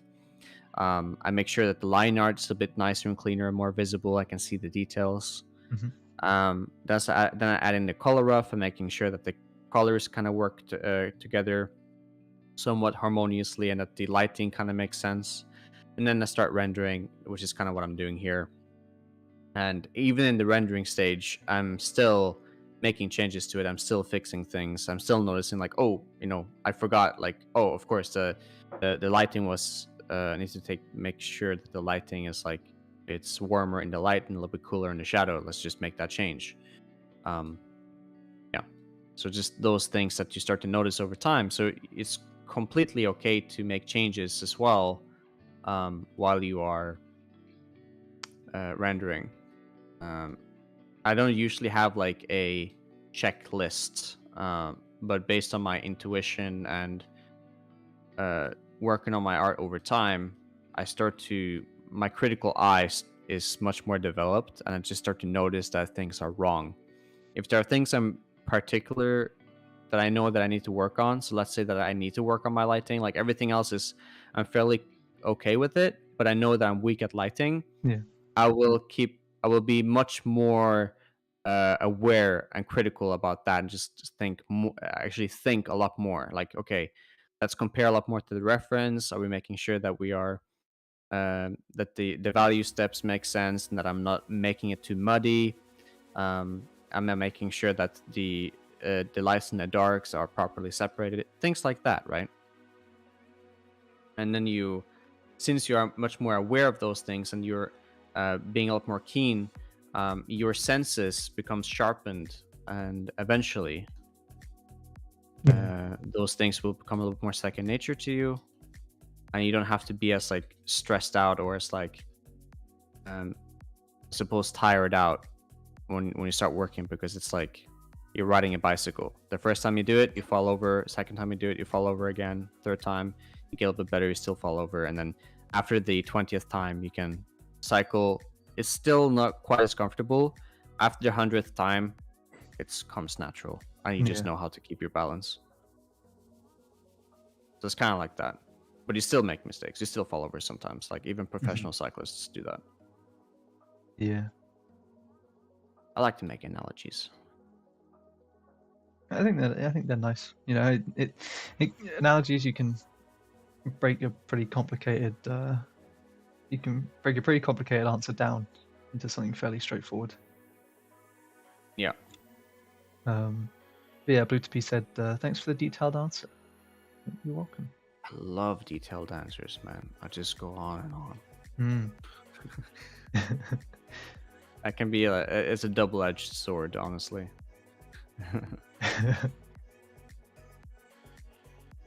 Yeah, I suppose there's also times when you can look at a piece you're working on, I suppose. And do you ever look at it where you go, yeah, something's not right here, and you'd have to step back and really look hard at what you've done to figure out what the problem might be?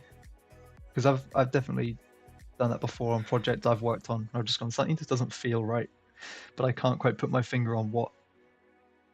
Yeah, it does happen sometimes, especially if I'm going outside of my comfort zone, or I'm noticing it with like several of my pieces. Like I keep I'm doing something that just ain't right, or like Yeah. I'm missing something. What is that? I don't know what that is.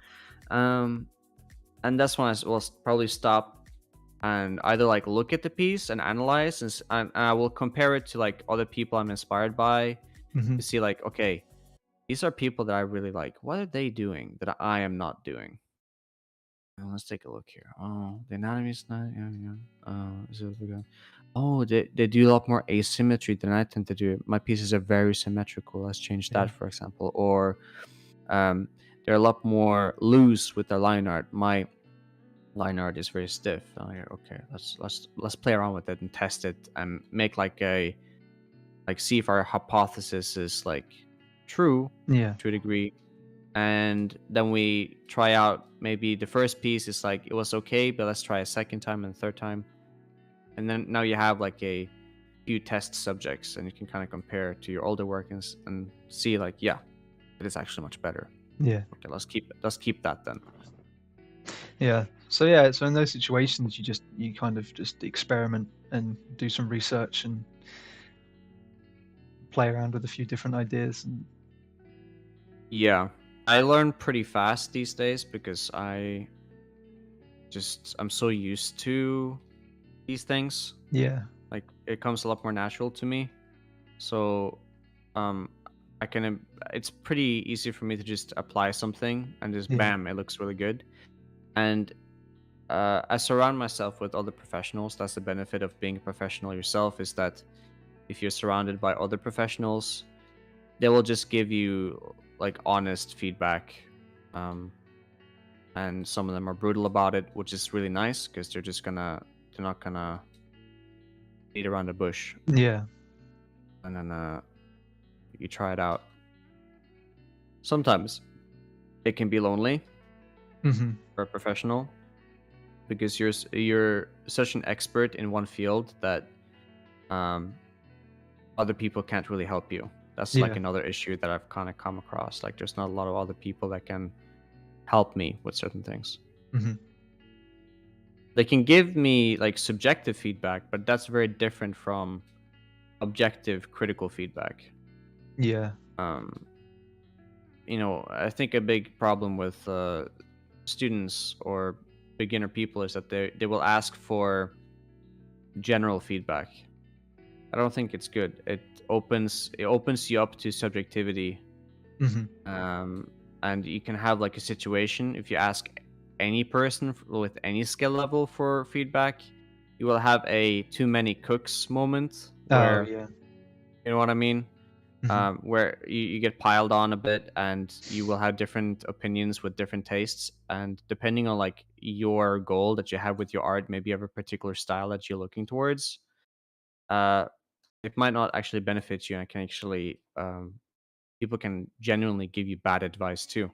So um, think a little bit about that before you get feedback, and you can take feedback more or less like as a suggestion, as like a Yeah. very friendly tip, and you can feel free to apply it, but think for yourself too.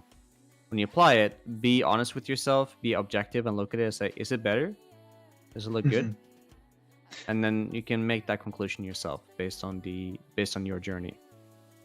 Yeah. I was about to say that I remember. I remember when I was a student, and I'd get feedback on my work, and for a long time I kind of took that feedback as gospel. You know, I would go, okay, I'm just gonna believe what I'm told, that this is objectively better. Um, Hmm. but then when I got to like my final uh, when I got to my final year of university, I'd listen to the feedback and then really think about it afterwards and be like, yeah, okay, I hear what you're saying, but I disagree. I Yeah. hear you, and I don't Yeah. care. Yeah, I hear you, and I respect your opinion, but I think you're wrong. So I'm going to Yeah. disregard that. Disregarded. But I think that's important because, as you said, it's easy to get those too many cooks.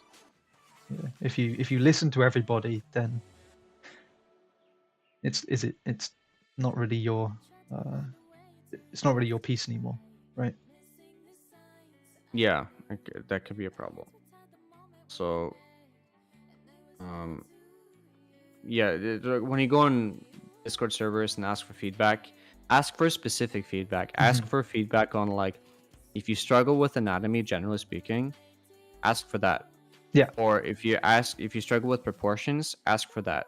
And sometimes we'll have people who might say, yeah, like your proportions are fine, but you need to focus on this or something.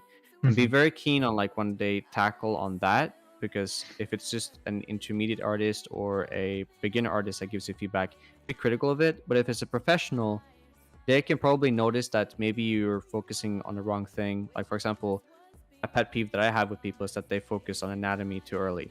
I think most Hmm. people, beginners, should focus on proportions first before jumping into anatomy. So when I see people who ask for, say, anatomy, like advice on anatomy, I see that they clearly need to work on their proportions. I will probably point out the problems with anatomy, but just say, listen, you would benefit a lot more by focusing on proportions. And this is Yeah. coming from someone who has worked, like, done this for like 10 years. Yeah. Yeah. I think it all comes down to it all comes down to thinking for yourself. Hmm. Blue to P has asked, did you ever have a mentor or somebody that you considered as a mentor? So I actually had a mentor Hmm. for 8 weeks. Hmm. That was Adam Duff. If anyone knows Adam Duff, shout out to Adam Duff, my boy from, I think, Quebec. I'm sorry if it's not Quebec, but it is Canada. Yeah. And uh, I had him in actually 2017. It Oh, was a good nice. time. Yeah. Yeah. Um, and there are other people. that I would say I wouldn't necessarily say like mentors, but more like brotherly figure, Yeah. because we're like quite close.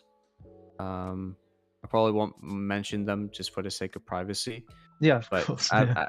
I have like, I guess you could say there are certain like friends as well that um I guess like not necessarily mentor, but like they're they're just really good at giving advice, and I guess it becomes like uh a little mini classroom moment, because Yeah. sometimes us friends will have like we will kind of show each other some tips and advice that we Mhm. learned, and then we give each other some of that. But yes, absolutely, I think everybody can benefit from like a mentor, like an actual mentor, or a mentor figure, someone Yeah. that you can actually be friends with and work with.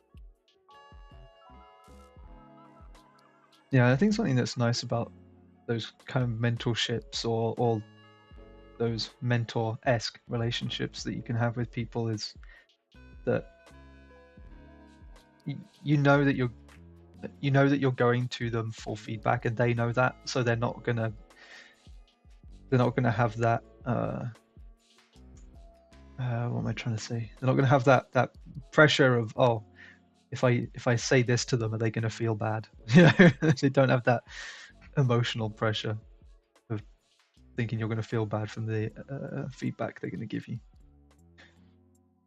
Yeah, just shit on 'em. Yeah, just rip them apart. Yeah, man. That's how we do it around here. That's how we do it. That's how professionals do it, man. We take it on the chin, and then we go home and we cry, And we cry about it but later. in Yeah, private. yeah, yeah, yeah, Yeah, we don't show our tears. We're just bottled up. yeah. By the way, that was all sarcasm, just to be safe. Yeah, please do not bottle up your emotions. Okay. Yeah.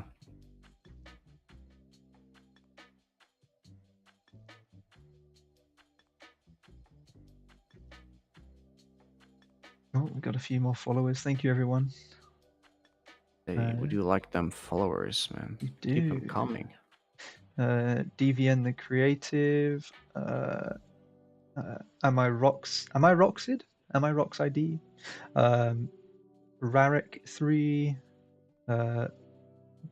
George Dota Pete. Thank you very much. Thanks, everyone. We are over 1,100 now. So thank you so much. Oh Hope you my guys are god. doing well. I know we've got quite a lot today. This is a much more engaging following than usual. Um, I don't know. It's about normal. It's about normal. But normal. Okay.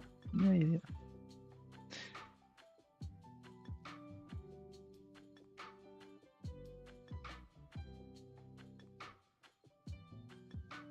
Oh man, them eyebrows are looking pretty nice actually. I like the there's like a few I hairs as noticed. you go a bit further into the nose. It looks nice. Yeah.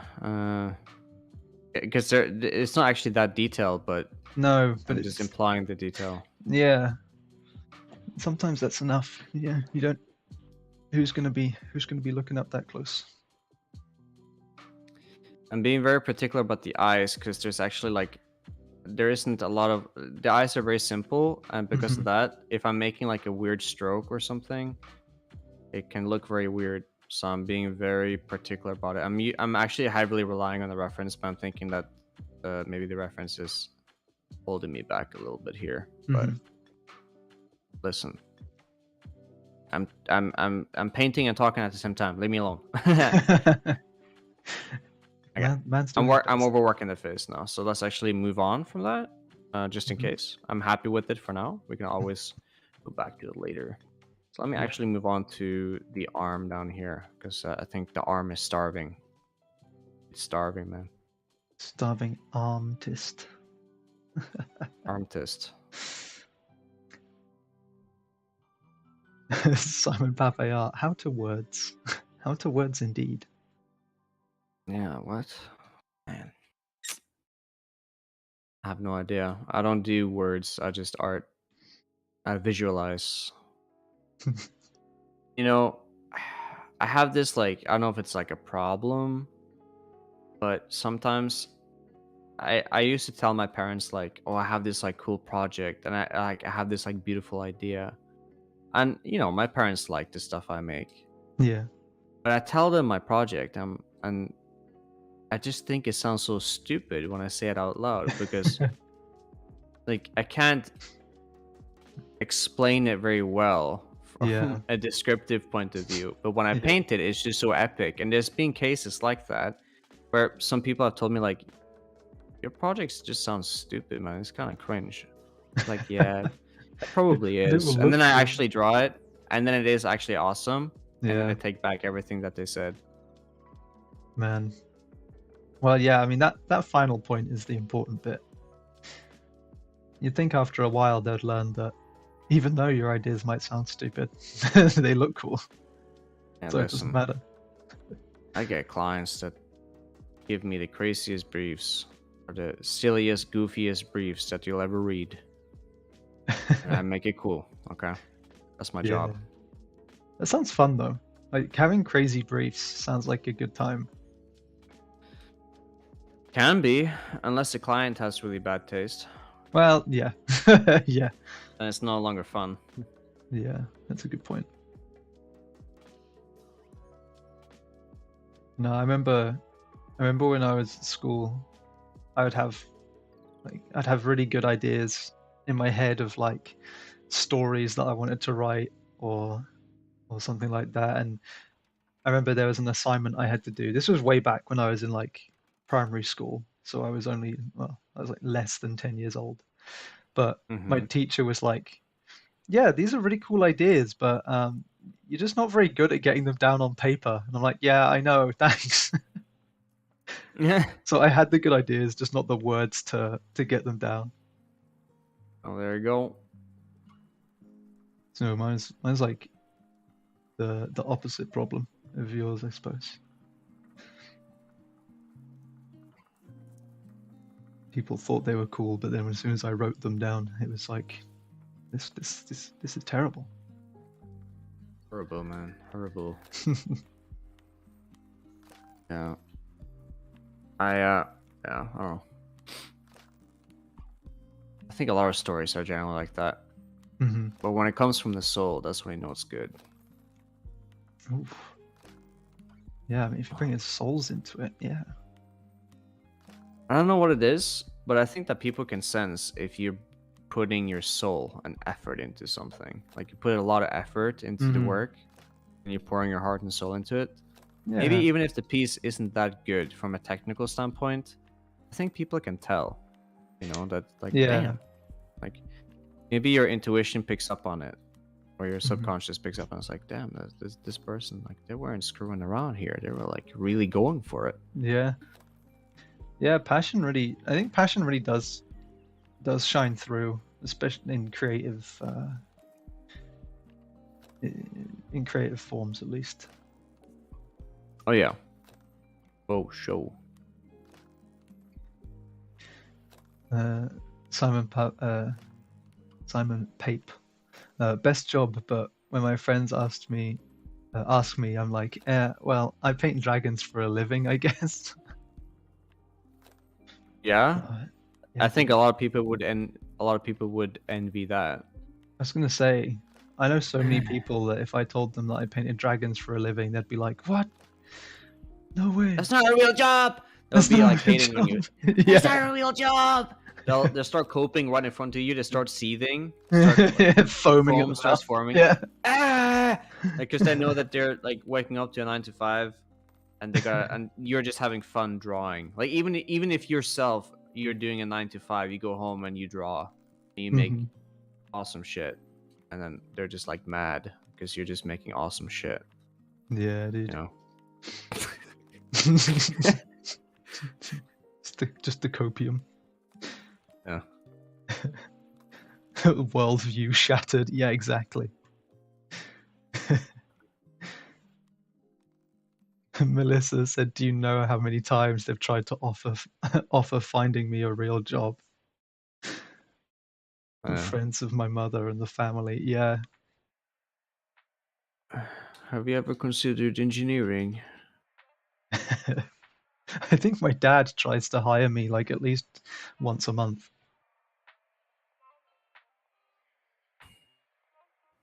It's crazy. Wait, Eugene?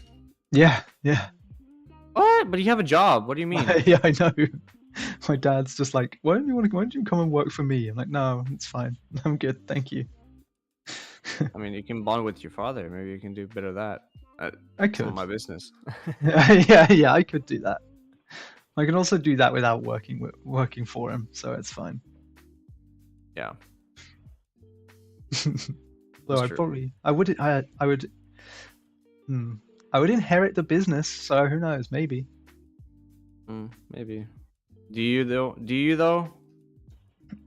Do you want to inherit the business? Because there's been like I've heard so many stories of like people inheriting businesses and then they just run it Oh, that through would the be me. ground. Yeah, I would totally do that.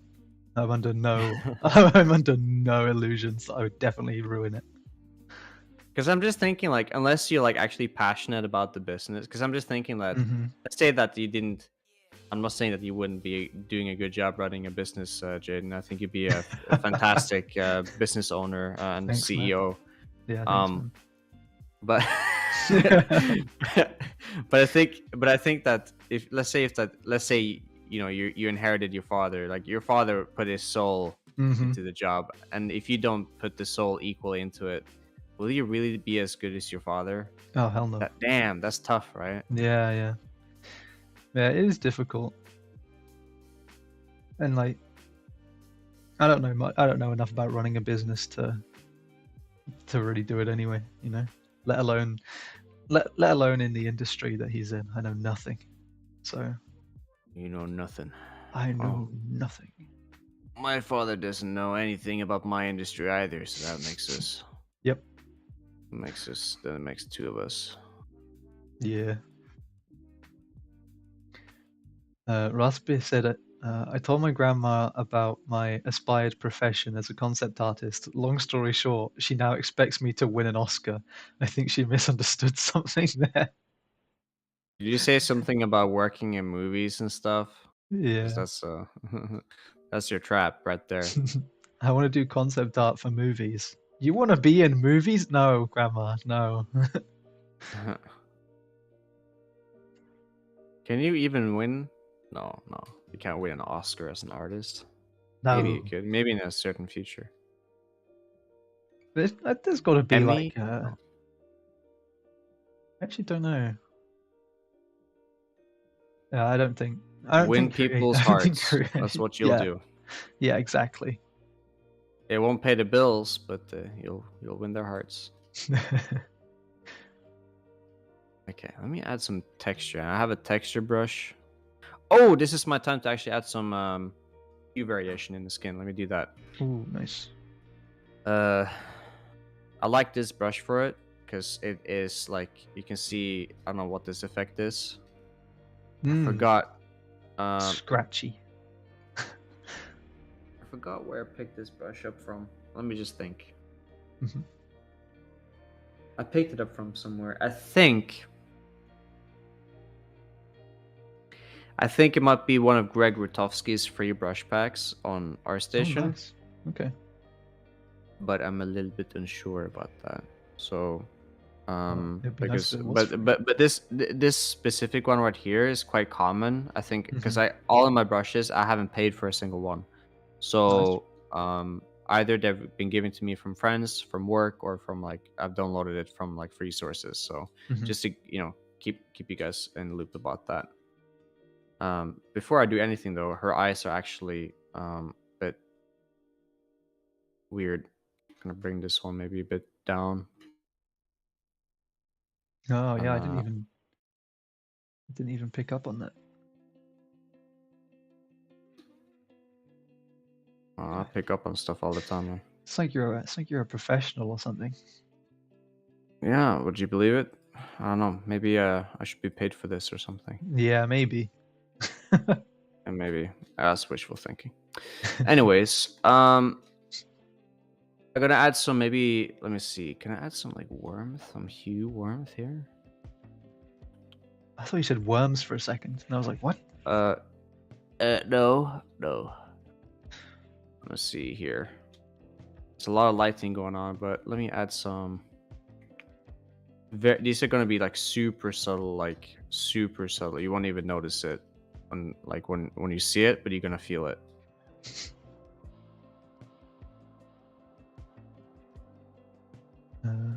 There's actually something I've noticed. Costume designers win the Oscars, but they never mention the concept artists behind them. No, well, Mm. life is unfair. Hey, you said it. You I did think say that, actually. I did say that. That's an original quote. You can quote me on that if you like. It's entirely original. I think it's got to be something to do with the fact that fashion is just, I don't know, a bigger industry. So maybe costume design comes into that. I don't know. Send a strongly Yeah, I worded don't email to the Oscars people and see what they say. know. Maybe just like in terms of like value, that might be a certain thing as well when it comes to how much value a costume designer brings versus a concept artist. And it's Yeah, gonna sound kind of like harsh or a bit like, I don't know, like doomer mode, but it's like, um if you like compare yourself to like other, like the responsibility, I suppose, like what those people have in comparison to us. Maybe they have, if they screw up on a costume and they have a tight deadline, like, and that's going to be on screen, and if yeah, it looks bad, it's going to look really bad, probably. hmm um I don't know, that's me just trying to figure it out. yeah, That's the case. But yeah, we all know who the real heroes are, as the people behind the computer screen making a cool costume for yeah, uh yeah. the actors. Definitely. Without them, there wouldn't even be a movie. And the The writers, B I movie. guess. You guess. Yeah, I guess. Ignacio said that his dad thinks that he's some kind of hacker. Just because you work on a PC. That's a classic. That's like how I became the family tech support.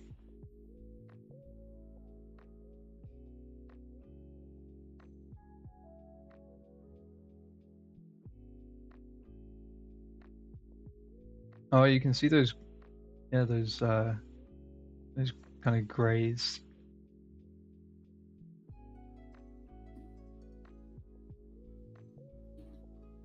Yeah, I'm adding some hue variation in certain bits here Mm, just to add a bit of variety. yeah, I'm trying to be very subtle with it because the point is to not make it super obvious either. yeah.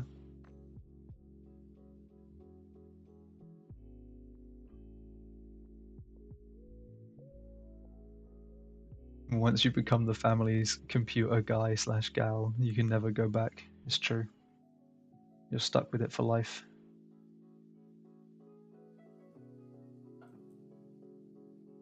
I don't know if am I. I don't think I'm like necessarily the family's computer guy girl. To be honest, I think No. it's my sister's husband. He is actually coding, so he can fill that role for me. Yeah. Yeah. I was kind of lucky when my sister met her boyfriend. He works in tech support, so now most of the time they just go to him because it's his job anyway. But I still get quite a lot of requests come through.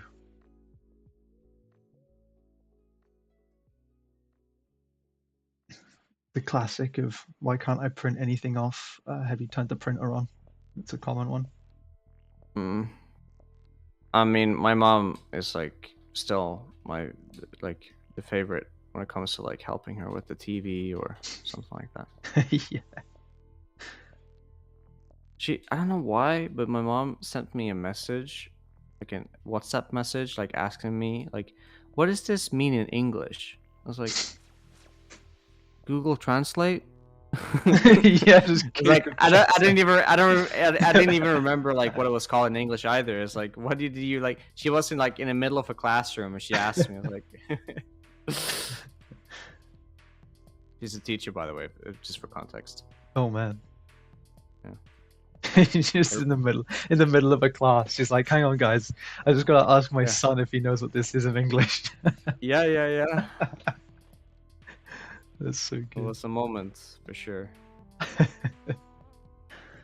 Oh, you gotta love it. I love my mom. Yeah. It'd be a bit worrying if you didn't, but Then I just wouldn't say anything. yeah, yeah. It was more of a clarification of, did I just laugh at my mom? Yes. Do I love my mom? Also, yes. That's true.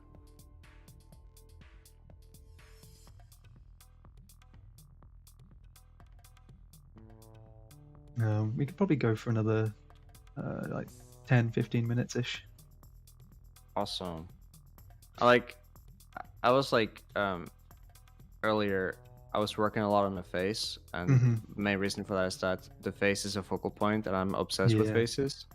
And I'm very particular about things like that, and I was working with like values around it, and I'm a lot more happy with where it's at. So Yeah. I'm now beginning to like I'm now beginning to like really blend now around areas and jumping around a lot more.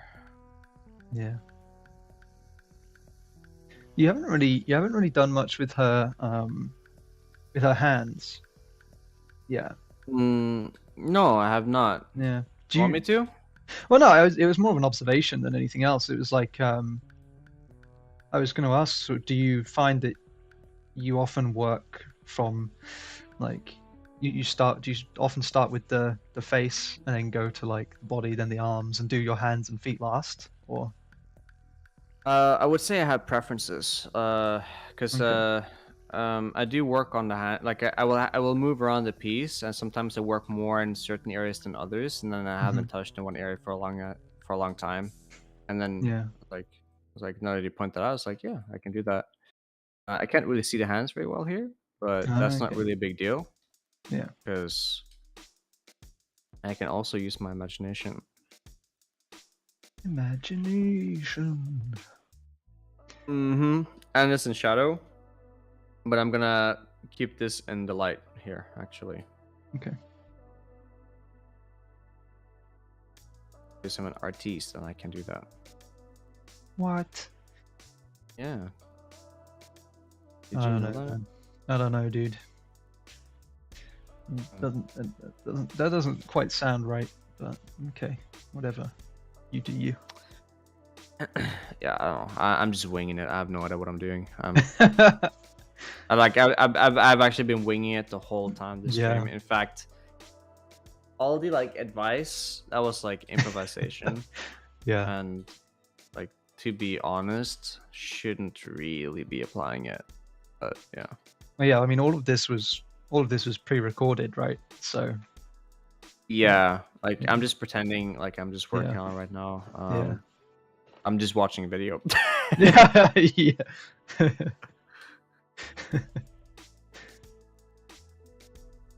I watched a great video on YouTube the other day of this guy who was trying to prank his friend into thinking that he'd become like a really good speedrunner, and he started off by actually, you know, trying to do this speed run of a game, and after like 2 weeks of practicing, he was like, yeah, no, I think I'm good. I don't want to do this anymore. So he contacted like the world record holder of this speed run and paid him to do a speed run next to him while he pretended to do it live on stream. And Oh, this sounds kind of similar to like another streamer that was like had like a professional like Street Fighter or something, like a Smash player. Oh yeah. and he invited like his viewers to like, hey, you guys come on my stream and I'll beat you up. And he got like an actual professional like off screen to play the game for him, and he was pretending. Yeah. That's what it reminded me of. But that's crazy. And Yeah. was he like trying to officially like take it, or No. It was literally like it was like a was he trolling? Yeah, he was like pranking one of his other friends, because the guy he was pranking originally like got really good at magic tricks for whatever reason, and really rubbed it in his face. So he was like, you know what, I'm gonna do something that he really cares about and rub it in his face instead. Because I think like he was doing a Minecraft speedrun, and the guy he was pranking had just had his like hardcore Minecraft world deleted after like 4 years or something crazy. What? Yeah. That's crazy, dude. So to rub this it in is his why I face don't play was Minecraft. No. No, I played Minecraft since like 2011. Yeah. Yeah, it was nuts. But no, I couldn't live with myself after that. Jesus, man. No, What the heck? I couldn't do that either. Like playing. I mean, that's the fun of it.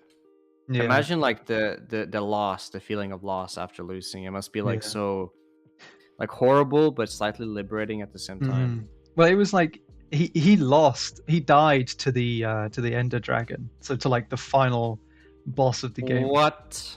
Yeah. But if you have it for 4 years, you shouldn't be dying to Ender Dragon at that point. Yeah, yeah, I know, right? What an absolute scrub.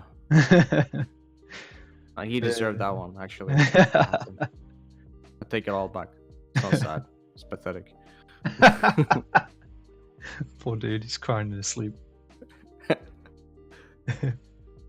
Yeah, Raspberry. I can finally again. Yeah. I can finally leave after 4 years. After 4 years. Oh. The real OG move would be like to not shave for the same amount of time as you had that Minecraft world. Really just go all in. Don't shave for 4 years. Have a proper Gandalf beard.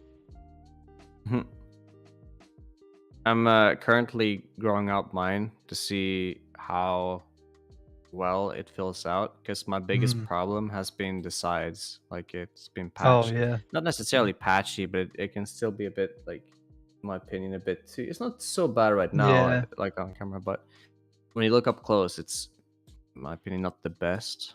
Yeah. I think I'm gonna get a brush and make it look like, brush it out. Make it smoother. Yeah, bit of brush, bit of oil would be alright. You use brush? I do sometimes. Depends if it's a special occasion. Okay, yeah, fair enough. I'm very lazy when it comes to my beard, to be honest. I'm a very bad beard owner. Neglectful. Abusive beard owner. Yeah.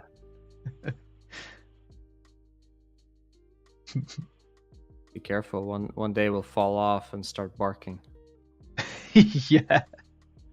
Yeah. It'll find someone else. We'll find someone else to love it instead. I think someone asked me on stream, like, I don't know if it was last Friday or if it was last time I was on a stream with you. I don't remember. Someone was like, "Hey, asking for a friend. How can I get my beard to look as good as yours?" And I was like, "Hey, man, I don't know about that, man. My beard doesn't look good. It might on camera, I don't know, but." Hey, man, take the compliment. What do you mean? Beard's pretty good. Well, thanks, no man. homo. Thanks, man. Rustbeard, no kink shaming, but I never got how people deliberately choose to suffer and play games in the hardest and most infuriating way possible instead of taking their time with it. What do you want to prove to everyone? That you're an absolute pro gamer. What do you mean? That's what you want to prove. I like how you started with no kink shaming. Yeah. No kink shaming, but I just gotta say this. Yeah, I don't know. Some people, I don't know, man. It's like some people really love Dark Souls and stuff, even though it's super difficult because you get that like dopamine rush when you actually defeat the boss. So I guess it's a similar thing, right? If you play a game like in the most difficult way possible, then it's more rewarding when you actually do it. Yeah, I was playing Remnant 2 the other day, Mm-hmm. and I was playing. I was actually. It was the first like Souls like a. People say it's like a Souls like. They say it's Yeah. like quite difficult, and for the first time in a long time, I was like audibly going like, "Oh!" like after finishing a boss. Yeah. Oh my god! Oh, you start like Yeah. heavy breathing, because I was literally like on my last, like I used up all my health Mm-hmm. potions. It's not really potions, but I guess I could call it potions, and Yeah. I was like so close to, because I've been doing it a few times. Like, yeah, Yeah. feels good, man. I had the same thing with Elden Ring. Like I think I was only on like the first or second boss of Elden Ring, but I probably fought that thing like 25 times, something stupid like that. And when I eventually killed it, I was just like, yes! Oh my god, yes! I was like shouting on my own. I didn't even have anyone around me. But That's when you know you're having a good time, though. yeah, for sure, yeah. A pro gamer that likes to throw tantrums on camera. Okay, yeah, I mean those people throw tantrums just for views, I think. Yeah. I don't think if you like legitly throw temper tantrums at a game. Just take a second, man. Just take a second. Yeah, maybe you do actually have a problem. That's what I think. Yeah, it's tough. It's tough. There was a guy I went to high school with, and like, I feel like every month he was like, "Yeah, I had to buy a new controller." It's like, what? What are you playing that makes you throw your controller? He's like, "FIFA." I'm like, what? FIFA? Of course, FIFA players are just like that, dude. That wasn't even weird when you said that, actually. Yeah,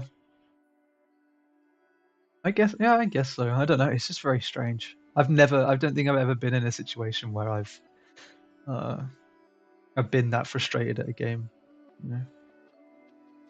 Oh, welcome back, Danny. Yeah, we're still at it, but I think we're coming up to time. But I hope your dinner was nice.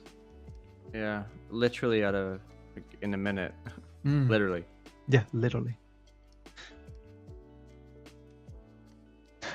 Ich will Unreal Tournament spielen. Nice. Looking good. Good, thank you.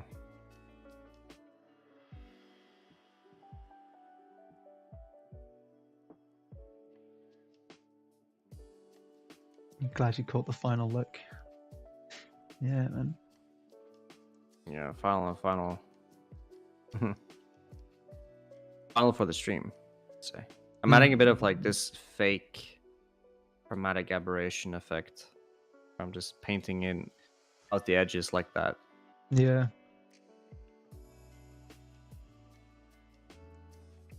Yeah, I think it ends up looking nice with a little bit of chromatic aberration.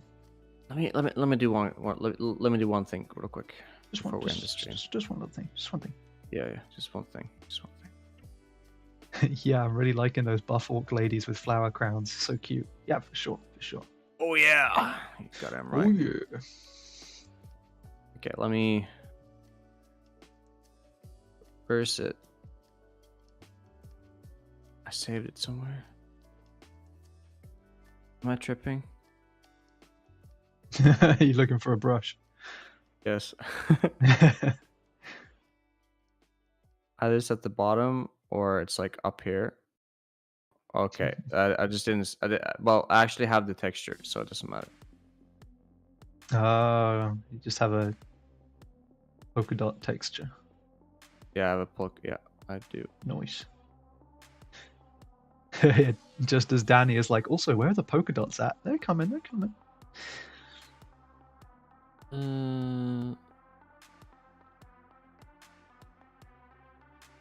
Oh, here we go. Depth. There we go. Okay, Oh, so nice. let's add multiply. Come on. Actually, let's make it a bit blue. See what happens. Yeah. Okay, let's make it a little bit smaller. Smaller. Oh, nice. Oh.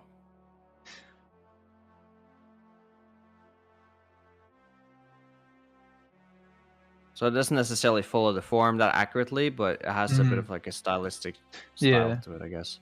So if I wanted to be more accurate, I mean, this could be like a, I guess you can say placeholder for now. Yeah. And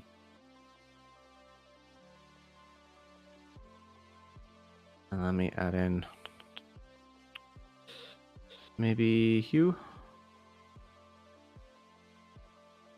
And then we can turn down this because it was way too much contrast. Yeah.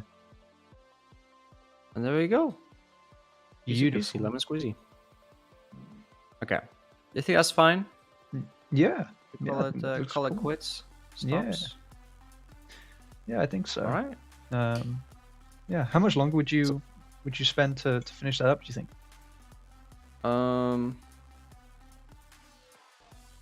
I would probably spend maybe around 4 or 5 hours. Yeah. Just to make it look real nice. It depends on like how polished I want it to be.